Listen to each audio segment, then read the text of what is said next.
Shalom keluarga Saat Teduh. Mari sama-sama kita siapkan hati kita untuk masuk hadirat Allah. Kalau hati kita itu bertemu Tuhan, semua yang lainnya pasti akan dibereskan. Saya bacakan kesaksian agar Anda dihiburkan. Marta berkata, tadi pagi saya nonton khotbah STB berjudul Karakter Anak-anak Allah, yaitu tanggal 2 April 2022. Saya baru mengirim permohonan doa karena saya sedang putus asa dengan hidup saya. Saya terpikir untuk meninggalkan Yesus karena doa saya yang belum dijawab. Saya terpikir minta bantuan ilah lain dan tidak lagi mau berjalan di jalan Tuhan. Selama ini saya bertahan melakukan yang benar dan beriman kepada Tuhan, kok sepertinya malah kalah dan miskin terus. Di Australia, orang biasa hidup bersama. Dan saya terpikir apakah saya hidup seperti mereka aja ya untuk perbaikan ekonomi. Tapi khotbah Pastor Philip melalui Saat Teduh bersama kemarin tanggal 2 April tentang pencobaan di padang gurun betul-betul berbicara buat saya. Terima kasih sudah mengingatkan saya untuk tidak menukar keselamatan demi harta atau cinta. Kalau saya bertemu jodoh, saya mau menikah baik-baik diberkati Tuhan nanti. Dan saya tidak mau berpikir mencari jalan pintas dengan menyembah ilah lain. Yesus satu-satunya jalan keselamatan. Dan saya nggak mau menjual dia demi uang dan demi cinta. Makasih prayer team dan terima kasih Pastor Philip. God bless. Puji Tuhan. Wow.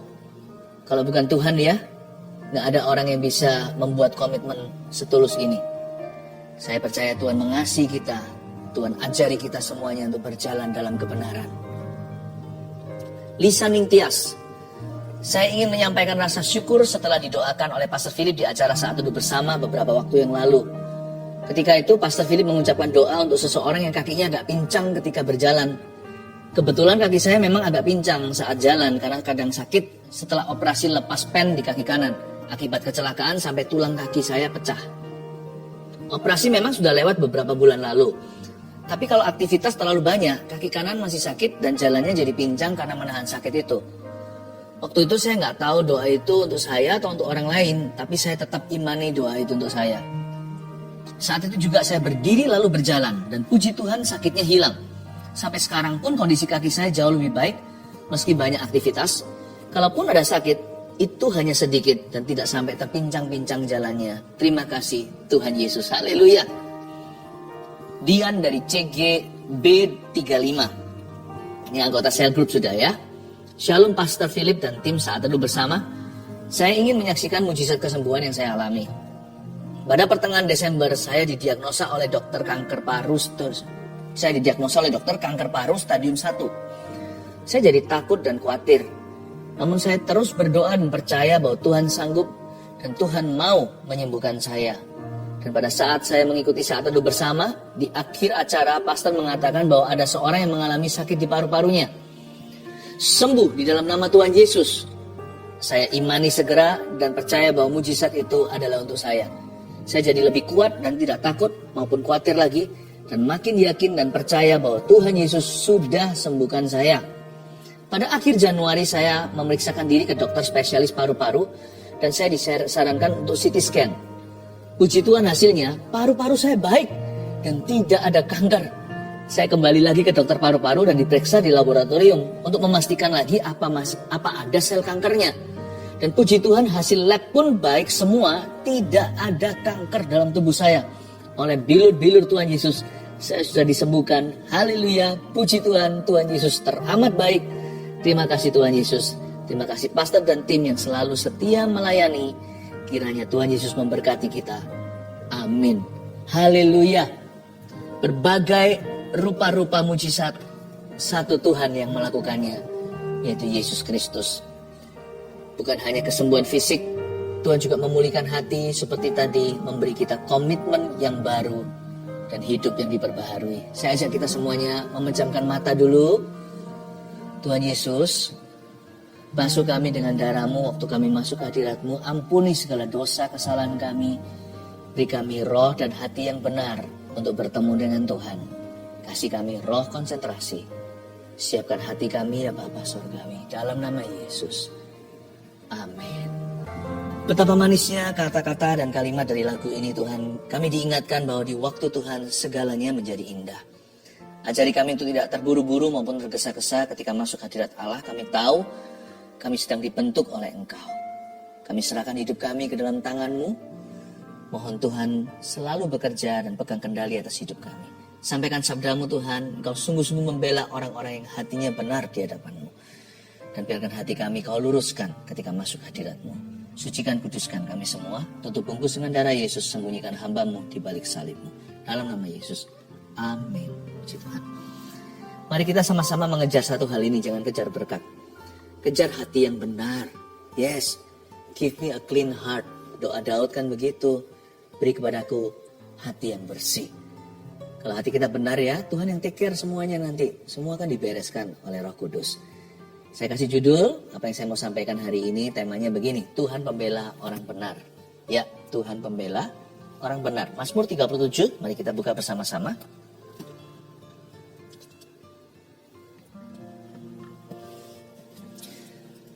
Lanjutan dari hari Rabu, sekarang kita langsung ke ayat yang kelima. Serahkanlah hidupmu kepada Tuhan dan percayalah kepadanya, dan Ia akan bertindak. Ia akan memunculkan kebenaranmu seperti terang dan hakmu seperti siang. Berdiam dirilah di hadapan Tuhan dan nantikanlah Dia. Jangan marah karena orang yang berhasil dalam hidupnya, karena orang yang melakukan tipu daya. Berhentilah marah dan tinggalkanlah panas hati itu. Jangan marah, itu hanya membawa kepada kejahatan. Sebab orang-orang yang berbuat jahat akan dilenyapkan. Tetapi orang-orang yang menanti-nantikan Tuhan akan mewarisi negeri. Karena sedikit waktu lagi, maka lenyaplah orang fasik. Jika engkau memperhatikan tempatnya, maka ia sudah tidak ada lagi. Tetapi orang-orang yang rendah hati akan mewarisi negeri. Dan bergembira karena kesejahteraan yang berlimpah-limpah. Jangan sekali-kali kita terpancing untuk bela diri. Beri ruang agar Allah yang membela kita. Sebab Tuhan kita itu terkenal dengan satu hal ini. Tuhan selalu membela orang yang benar di matanya. Tapi pembelaan Tuhan kadang-kadang di awal-awal tidak nampak nyata. Kalau itu belum terjadi berarti imanmu sedang diuji. Percayakah kita tanpa melihat bahwa Allah membela? Ayat 5 dimulai dengan kata serahkanlah. Serahkanlah hidupmu kepada Tuhan. Dalam suka dan duka serahkanlah. Orang yang sudah percaya dan terima Tuhan Yesus itu seperti sudah kawin atau sudah menikah dengan sorga. Dalam suka duka, miskin kaya, dalam sakit sehat. Serahkanlah hidupmu kepada Tuhan dan percayalah kepadanya. Allah kita pasti bertindak. Kata serahkanlah di situ dalam bahasa Ibraninya artinya roll. Atau gulunglah hidupmu dan serahkanlah ke kaki Kristus. Kata roll, di roll gitu ya, atau digulung itu berbicara tentang pergumulan. Pernah lihat orang bergulat? Kalau kita lihat turnamen gulat ya, tidak mungkin selalu di atas, kadang-kadang di bawah. Namanya orang bergelut itu kan, sekalipun dia harus guling kuming gimana, dia bergulung-gulung di lantai atau di tanah. Kadang sakit sekali, kadang menang. Sometimes kita melihat kita ada di atas angin. Dan seringkali kita berasa kita berada di bawah, terpuruk sekali kondisi. Apapun itu juga serahkan pergumulanmu. Kata serahkan di situ itu pergumulan. Serahkan apa yang menjadi pergumulanmu yang gak selesai-selesai itu kepada Tuhan. Jangan tunggu masalahnya atau problemanya lewat. Baru setelah itu berserah. Lalu buat apa berserah kalau sudah gak ada masalah? Kita mau berserah sama Tuhan itu sekarang ketika lagi dilandas oleh persoalan. Serahkanlah hidupmu kepada Tuhan. Mau bergulung-gulung pun berserahlah kepadanya. Dan Ia akan bertindak. Jangan sampai kita kurang percaya. Tuhan itu pasti bertindak. His name is justice, namanya itu keadilan. Tapi keadilan Tuhan tidak sama dengan definisi fairnya manusia. Fairnya kita itu gini loh, gigi ganti gigi, mata ganti mata. Tuhan gak begitu. Tetapi kalau kita ikut Tuhan, kita itu akan mengalami kemenangan yang di luar pikiran kita.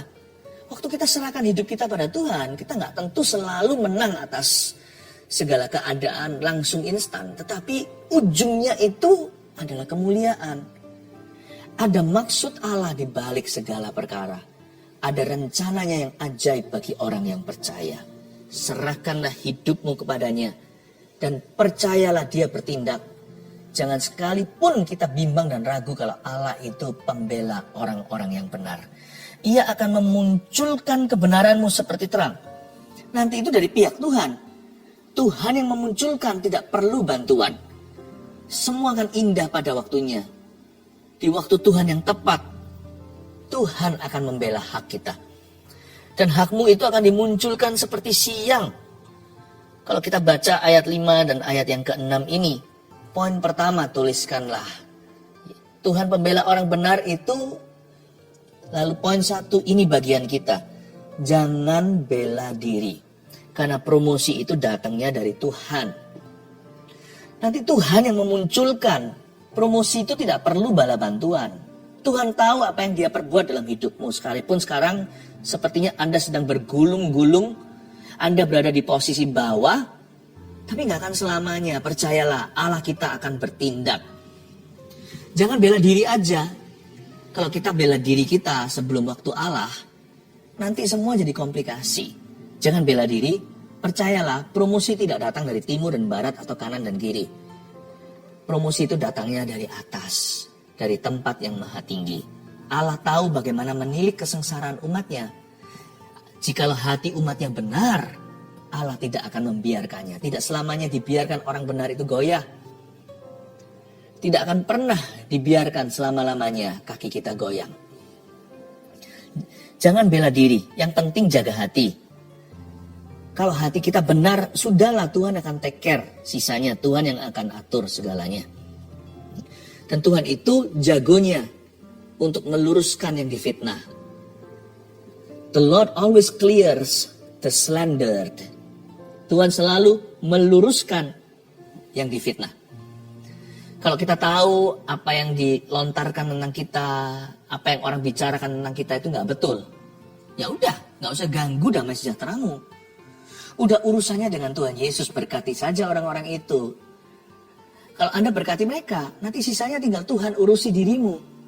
Dan tiada lain, Tuhan pasti akan memberkati hidup Anda. Tuhan akan melindungimu, Tuhan akan mempromosikanmu. Karena Tuhan yang berkepentingan, karena namanya adalah kebenaran. Akulah jalan dan kebenaran dan hidup, bukan? Kalau Tuhan adalah kebenaran, harusnya kalau ada orang yang berbuat salah, kan Tuhan yang prihatin. Kalau kita disalahi, asal kita nggak bela diri, kan Tuhan yang nggak terima. Yang penting bagian kita hanyalah jaga hati. Dan bagian dari jaga hati itu jangan bela diri. Kita nggak bela diri bukan karena kita nggak mau membela diri kita atau kita nggak terpancing untuk melakukan itu. Kita tidak membela diri kita. Karena apa? Karena kita tahu. Karena kita memperoleh sebuah pewahyuan di dalam hati kita bahwa promosiku datang dari Tuhan. Stick and stone can break my bone, but words cannot kill me. Mungkin yang namanya pentungan, batu bisa patahkan tulangku, tapi kata-kata saja nggak bisa membunuhku. Kita nggak dirugikan loh, kalau kita itu benar di hadapan Tuhan. Kalau kita mengalami kerugian materi akibat fitnah, atau kita mengalami kerugian yang lainnya yang sifatnya jasmani, don't worry. Tuhan tuh tahu bagaimana mengembalikan kepada orang yang dibenarkan di matanya. Jaga hati saja. If we seek His glory, kalau kita itu mencari kemuliaannya terus, kita tidak tergoda untuk membalas dendam. Kalau kita itu cari kemuliaan Allah, Tuhan nanti akan memperjuangkan kemuliaan kita. Yang saya maksudkan kemuliaan kita bukan berarti kita mencuri kemuliaan Allah ya. Maksud saya nama baik kita. Maksudnya adalah pikiran orang tentang kita. Tuhan yang berkepentingan untuk meluruskan itu di dalam benak mereka. Tuhan yang gak terima dong. Kamu kok mikirkan begitu tentang hambaku? Kamu kok ngomong begitu tentang anakku? Kalau anak kita digosipin tetangga, siapa yang gerah? Ya papa mamanya. Kalau anak kita cuek-cuek saja, bukan cuek tapi anak kita tetap melakukan tugas tanggung jawabnya. Kita yang berkepentingan. Bukan hanya untuk meluruskan, tapi untuk membela putra kesayangan. Bukankah kita yang gak terima? Tapi kalau anak itu jadi salah, setelah dia difitnah, lalu dia mengumbar ancaman, lalu dia kepahitan. Wah, papanya belum sampai bisa bela dia. harus bereskan anak sendiri. Kenapa Tuhan tidak kunjung bela kehidupan Anda dan saya? Karena kita nggak benar di depan Tuhan. Karena kita salah attitude atau sikap hati kita buruk. Makanya Tuhan belum bisa bela kita. Tuhan harus luruskan kita dulu. Tuhan harus bereskan hati Anda dan hati saya. Tuhan harus didik kita, disiplin kita. Belum sampai di ronde 2 untuk bela.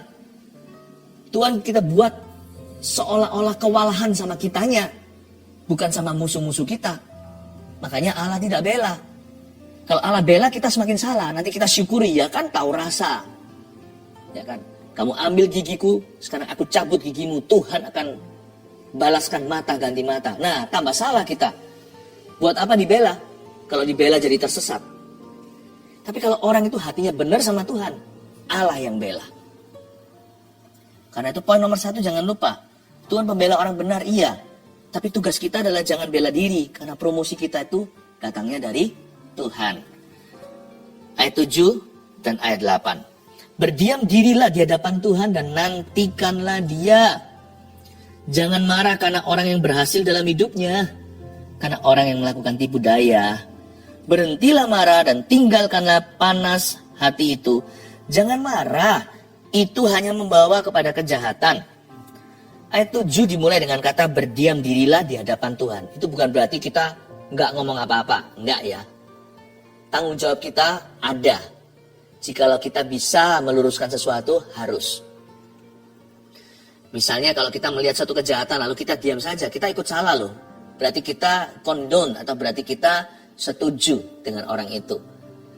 Manusia harus menjadi saksi yang benar. Saksi yang baik, jangan jadi saksi dusta.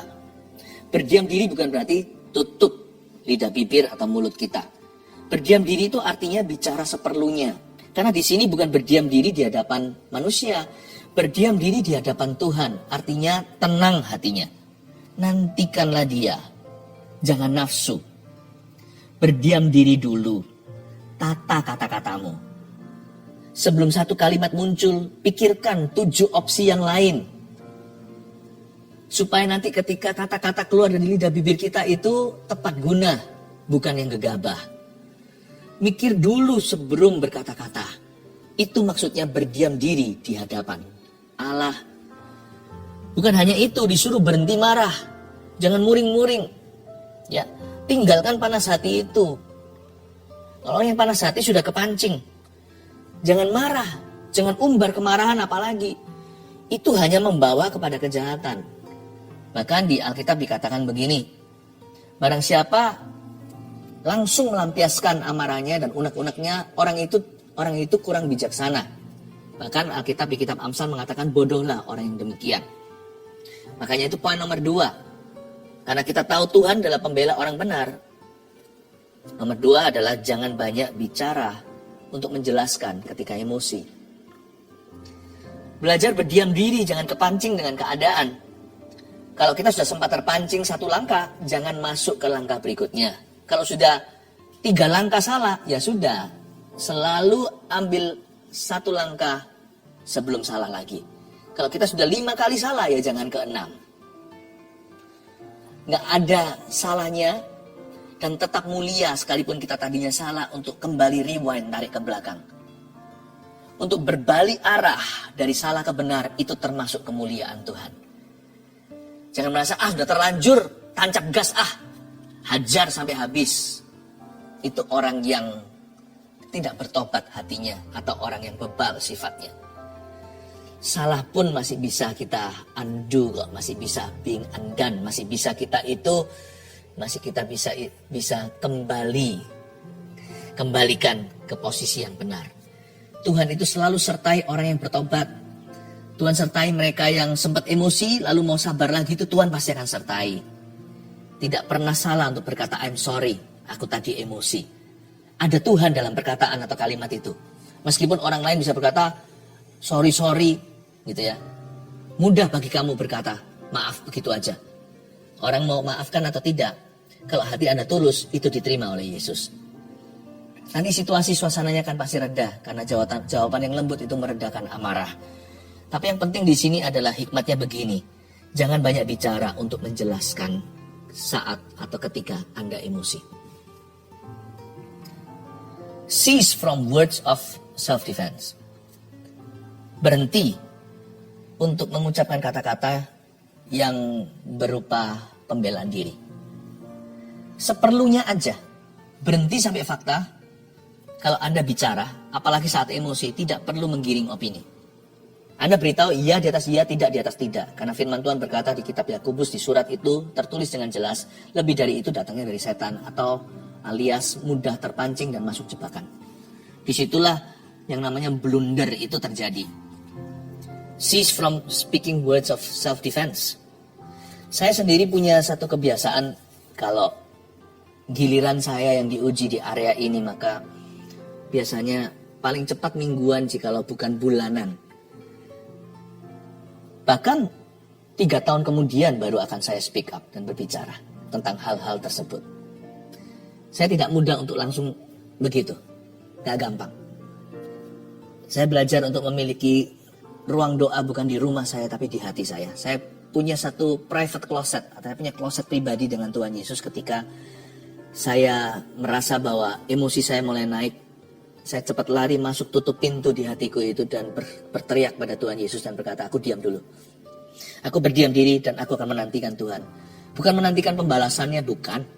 Tapi menantikan bagaimana saya harus proses ini dalam otak saya. Bagaimana saya harus proses ini di dalam perasaan atau feeling emosi saya.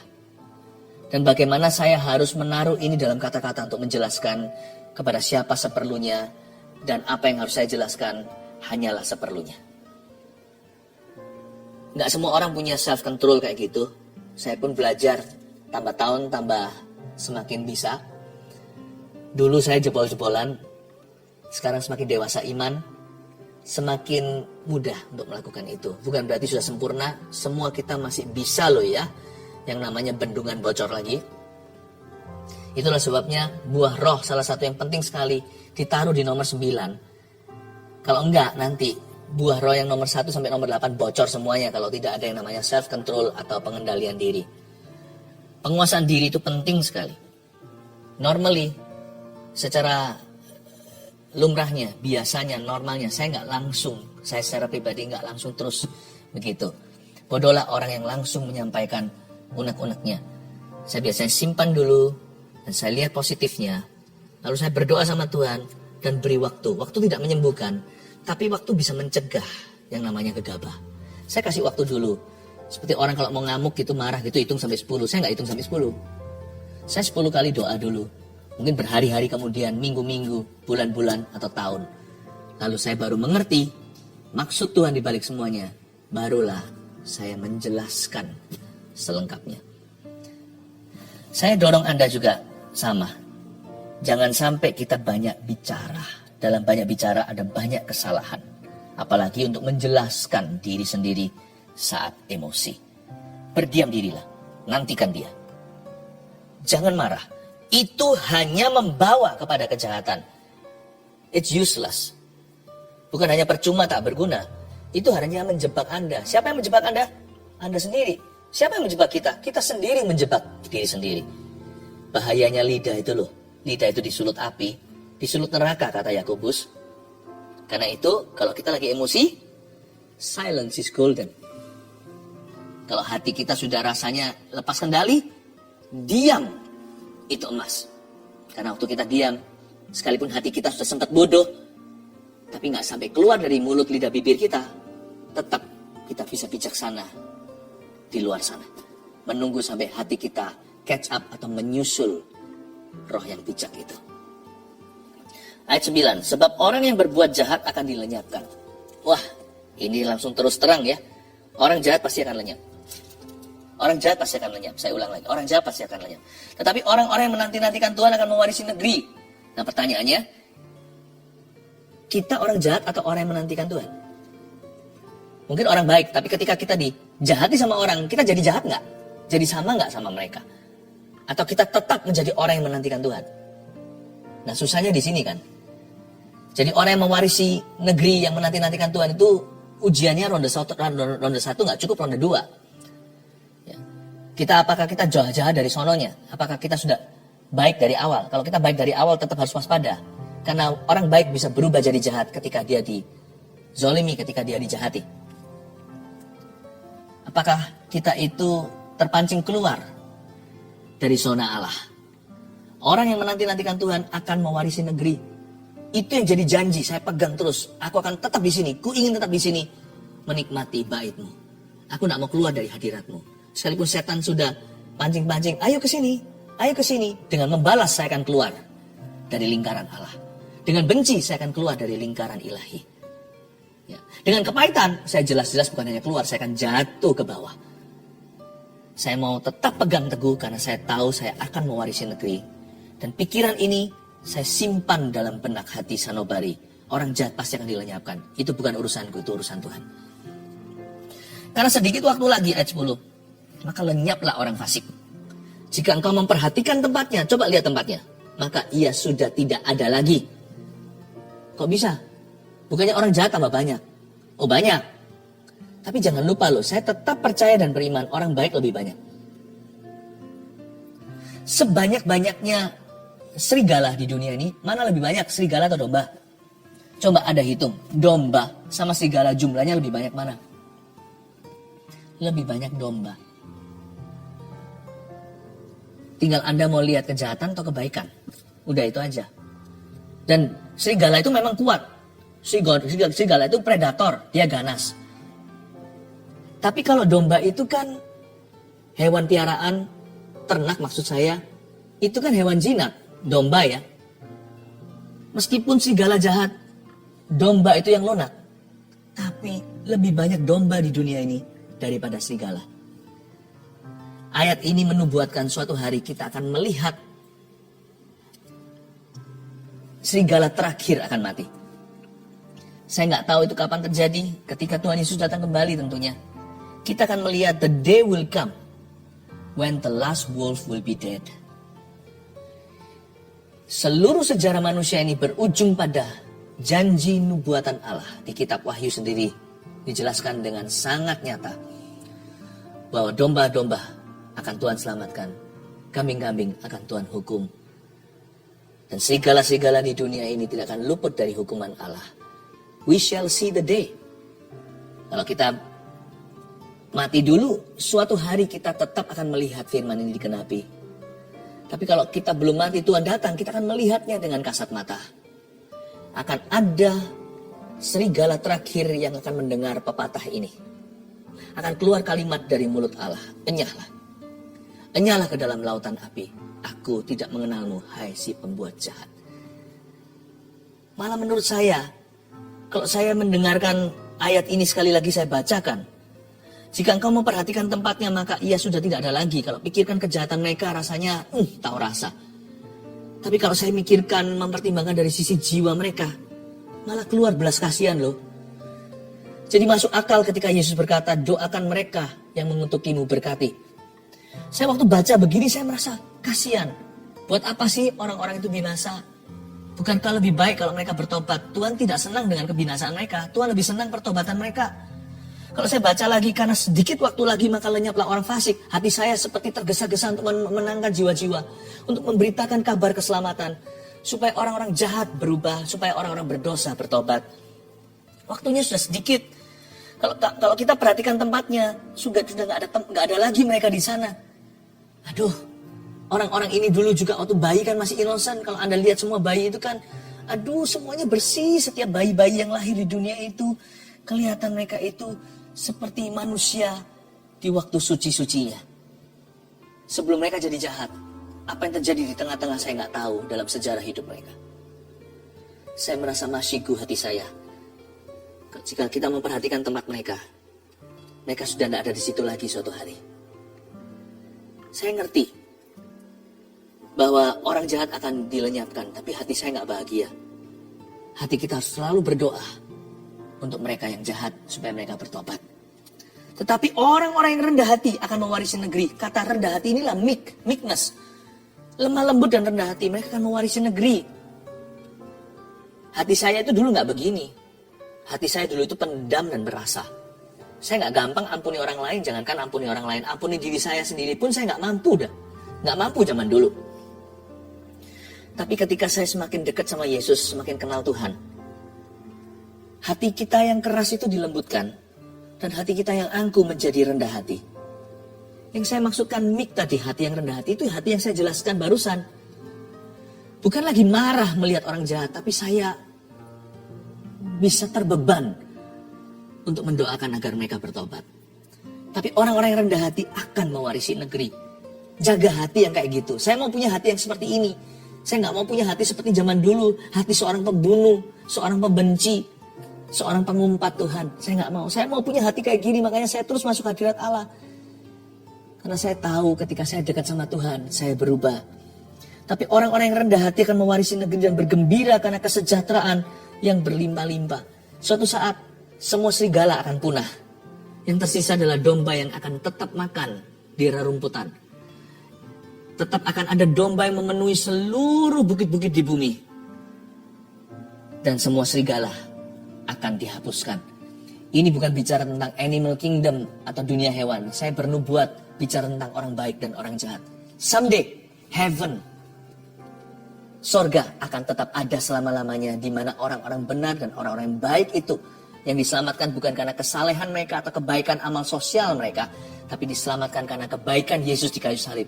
Dan hati kita diubah dari yang dulunya angkuh menjadi rendah hati, dari yang dulunya keras jadi lembut. Orang-orang seperti itu akan memenuhi surga dari ujung ke ujung.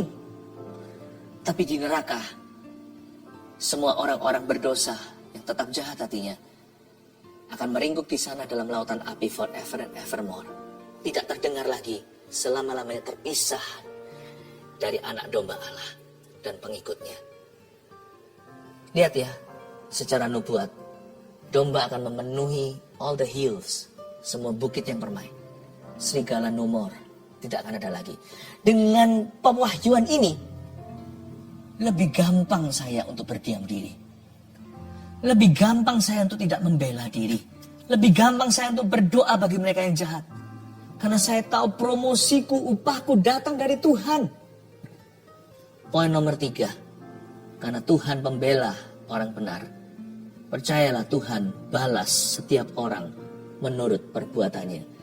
Udah, gak usah kita urusi kejahatan orang lain. Kita doakan aja supaya mereka bertobat. Pastikan aja hatimu dan hatiku gak jahat. Karena Tuhan membalas setiap perbuatan kita. Itu semua ada di dalam Alkitabnya. Tuhan akan membalaskan pada setiap orang menurut perbuatannya selama masa hidupnya. Meskipun kita tidak diselamatkan karena perbuatan kita, tapi karena iman. Tapi perbuatan kita semua juga akan Tuhan Yesus perhatikan. Yang namanya tabur tuai itu juga masih ada.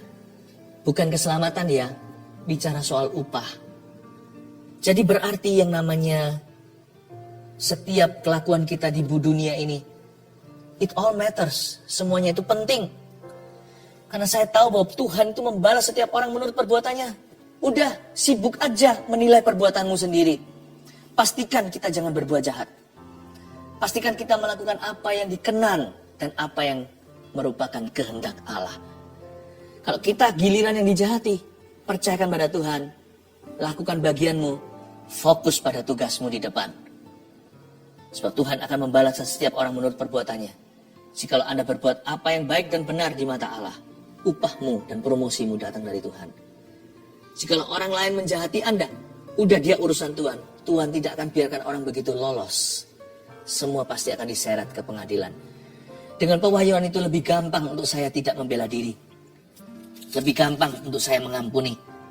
Lebih gampang untuk saya percaya. Percayakan hidup saya kepada Tuhan. Lebih gampang untuk saya menahan diri ketika marah. Dan lebih gampang untuk saya bersyukur kepada Tuhan dalam segala perkara. Tuhan pembela orang benar. Nomor 1, jangan bela diri karena promosi itu datangnya dari Tuhan. 2, jangan banyak bicara untuk menjelaskan ketika emosi. 3, percayalah. Tuhan balas setiap orang menurut perbuatannya. Sisanya hanyalah engkau dan aku. Takutlah akan Tuhan.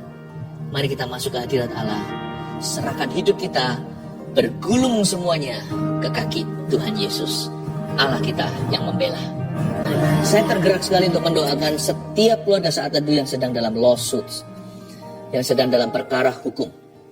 Kalau itu Anda, secara general, secara umum dulu saya ajak Anda untuk berdoa. Jikalau Anda yang saya maksudkan, Anda bisa angkat tangan di tempat. Tuhan Yesus, hamba berdoa, pertama-tama hamba minta motivasi yang betul dulu. Baik itu dari pihak yang menuntut atau yang dituntut. Hamba berdoa, kalau ini keluarga Saat Teduh, hamba minta supaya hatinya dibereskan di depan Tuhan. Sebab Tuhan hanya membela orang benar. Di dunia yang tidak ada keadilan ini, kami bisa naik banding dan minta keadilan dari Allah kami. Sekalipun keadilan tidak ada yang sempurna di dunia, bahkan yang Tuhan lakukan pun, sebagian nanti itu berada di dalam kehidupan kekal. Sisanya, tapi kami percaya ya Tuhan, dalam Tuhan ada kepuasan. Kepuasan batin kami datang dari Tuhan. Kami tahu Tuhan berjanji bahwa orang jahat dilenyapkan. Kami tidak minta mereka dihukum mati oleh Tuhan, atau mereka binasa masuk neraka. Kami minta supaya mereka bertobat. Dan hati kami tidak jadi jahat karenanya. Kami minta hati kami tetap hati yang rendah hati, yang mewarisi negeri yang Tuhan janjikan. Hamba berdoa di dalam nama Yesus ya Tuhan. Kerugian materi apa sih artinya dibandingkan dengan nilai kekal?